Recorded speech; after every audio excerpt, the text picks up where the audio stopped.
maybe a little different, but not much. In this position, we do get multiple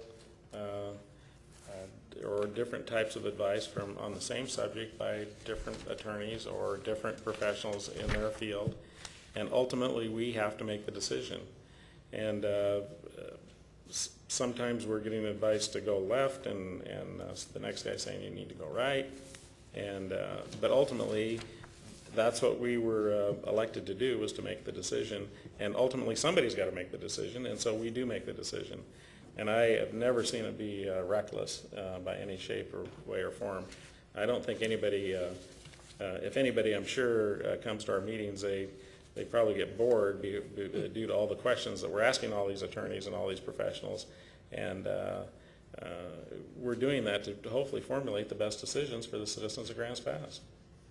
I always wonder sometimes when you hear them, you know, some of the advice, what do you think of that? Yeah. I will say one thing, and just my experience that cities have had troubles, or councils have had troubles with city managers over the years of exactly what you said in terms of the attorney. Some are hired by the council, some are hired by the city manager, and that sometimes causes conflicts of whether that position should be hired by the council or the city manager, who their loyalties are for. Go ahead, Ward. I'd just like to comment on that comment, and that is that one of our city attorneys, and I will not name which one, but actually told us that his recommendation would be, if there was a charter change in the future, that is one thing to strongly consider, because that's the way it is in most cities. Yeah, so. And this city, and remember, this city went through quite an ordeal with the city attorney not very many years ago. I remember when I first came around in here, the Eula Stapleton thing was going on. That's a whole other story that we won't even go into, obviously. We'll move on. You're watching tonight the Grants Pass City Council in a debate here on a recall against 5 of the city councilors. 4 of them are here with us answering these charges: Bill Kangas, Mark Towns, Rob Pell, and Ward Warren. We appreciate them being here. The petitioners, the chief petitioners who are attempting to recall the 5 of the councilors are not here, so it's difficult to hear more specific of these charges against them, so you have to weigh that as you vote and as you read and hear more about this recall, certainly in the next few weeks ahead. We'll move on. This is for, again, Mark, Rob, and Ward, and I'm not letting Bill off the hook. Believe me, I know that. Anyway, this next question, and again, my reading going through this is that, boy, these are not very specific. How do you get specific when you recall somebody, a public official? This charge says that charges you all with supporting individual agendas by ignoring the majority public opinion. And I don't know what that means, really. What the majority public opinion in this community is very diverse. And individual agendas, I've never known an elected person in my life who came on, didn't have some sort of an agenda to come to elective office, or why would you do it? So with those caveats, I guess, Mark, any comments about that? I mean, supporting individual agenda by ignoring the majority public opinion. What do you think that means in your comment? I guess I could kind of understand the part of that question, but I'd love to know what any of our individual agendas are, because there isn't. I don't think there's one of us that has one individual agenda. That I mean, if we do, they're all different agendas. We all come from different walks of life.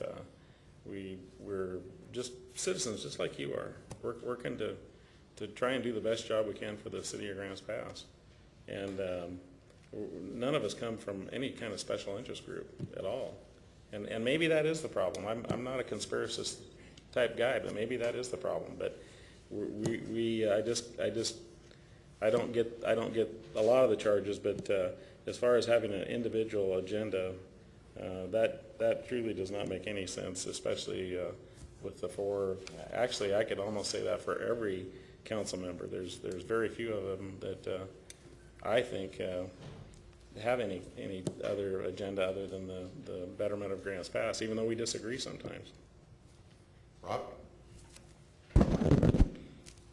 Well, I'd just like to say first that I have no personal agenda of any kind here, and I've never benefited by virtue of any vote that I've taken. No family members, no friends have ever benefited by any no more so than the average citizen. I mean, if we roll back fees, then we've rolled them back for everybody. But I have no personal agenda. You know, when you know, I look at the things that this council's done with regards to rolling back virtually every fee in the city to the 2008 level, when we've improved our public information policy, making it easier and less expensive for the people to get information. When I look at taking a local focus and local funds, and rather than focusing on State Highway out on Redwood Highway and moving that focus over to Darneal Lane, or reducing building permit fees, a temporary reduction, or scrutinizing a brand new, the need for a $500,000 phone system that the last council had budgeted. You know, when I look at the NALMUS task force, trying to figure out what to do with that beautiful piece of property that happens to be polluted. When I look at the things that this council has done, there's not a single thing on there that would be called a personal agenda by any one of us. It may have become the council agenda over time, and I think it's nothing but positive. But ignoring the majority of public opinion, is the majority of public opinion against improving the NALMUS property and figuring out where to go with it? Is the majority of public opinion want to spend money for gold-plated phone systems that we may or may not need? I don't believe that. So in any event, I think that that's a very, very thin charge to be charitable. And I assume that the council has, let Ward's comment, but I assume the council has your own council goals and things that you've all worked out as a group of 8 that you have out there, don't you? Yes. Okay, beyond that, but go ahead and comment on that, would you? Well, and in line with what Councilor Pell said as far as individual agendas, I actually look at previous councils, including the last council prior to us, and say that if there was an agenda, it's not with this council, it was past councils, and that's why the public voted for change. That's why they voted for the 4 new councilors. It was a total upset, the election, total upset. Nobody expected any one of us to win, let alone 4.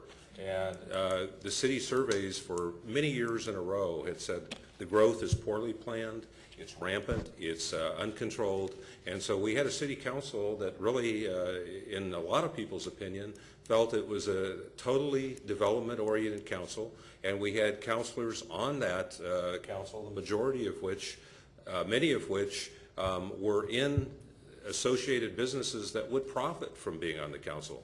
Nobody up here is profiting from being on this council. I own a business downtown, and I have not opened that business since January 1. Why? Because when I jump into something, I do it 100%, and I have been putting in 50 to 60 hours a week, every week, since I was elected to the city council. So there is no personal agenda here other than the things I ran on, and that's listen to the will of the people.